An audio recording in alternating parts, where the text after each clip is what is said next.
امام سخاوی نے المقاصد الحسنہ میں بھی ذکر کی ہے، امام طبرانی نے معجم میں بھی ذکر کی ہے، اور امام احمد رحمہ اللہ نے مسند احمد میں بھی ذکر کی ہے۔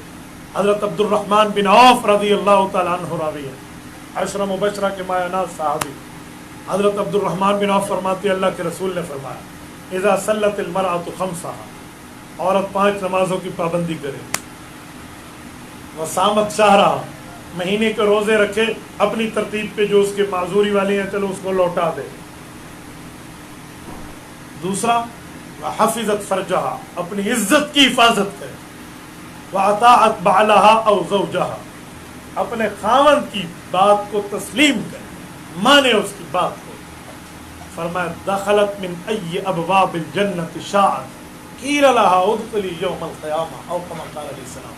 قیامت میں یہ عورت رب کے دربار میں آئے گی، اللہ تعالیٰ فرمائیں گے جنت کے جس دروازے سے داخل ہونا چاہتی ہیں اندر